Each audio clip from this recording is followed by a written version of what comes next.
ንጹሐን ከሚሆኑ ከሕግ ምንጮች የተገኘ ጥሩ ምንጭ ይኸውም የሐዋርያት የሥራቸው ነገር ነው።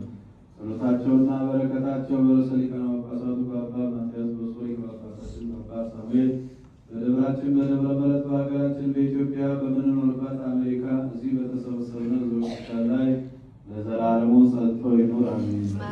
የሐዋርያት ሥራ ምዕራፍ 3 ቁጥር 1 እስከ 12 ጴጥሮስና ዮሐንስም በዘጠኝ ሰዓት ለጸሎት ወደ ምኵራብ ወጡ።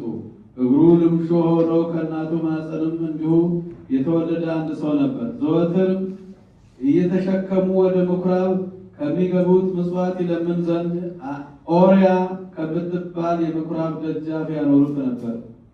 ጴጥሮስንና ዮሐንስን ወደ ምኵራብ ሲገቡ አይቶ ምጽዋት ይሰጡት ዘንድ ለመናቸው። ጴጥሮስና ዮሐንስም ወደ እርሱ መለስ ብለው ወደ እኛ ዘወር በል አሉት። ወደ እነሱ ተመለከተ፣ ምጽዋት እንዲሰጡትም ተስፋ አድርጎ ነበር። ጴጥሮስም ወርቅና ብር የለኝም፣ ያለኝንስ ልስጥህ። እነሆ በናዝሬቱ በኢየሱስ ክርስቶስ ስም ተነስተህ ሂድ አለው።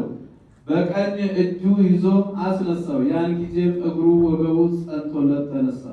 እየተራመደም አብሯቸው ሄደ። ወደ ምኵራብ ገብቶም እግዚአብሔርን አመሰገነ።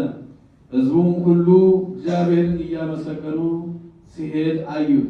እርሱ ኦርያ በምትባለው ምኵራብ ደጃፍ ተቀምጦ ይለምን የነበረው እንደሆነ አወቁት፣ ደነገጡ።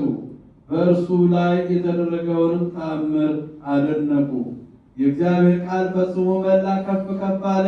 በቅዱስ ቤተ ክርስቲያንም በዝቶ ተጨመረ። ምስጋና ገንዘቡ በሚሆን በጌታችን በኢየሱስ ክርስቶስ ያመኑ በዙ ለዘላለሙ አሜን።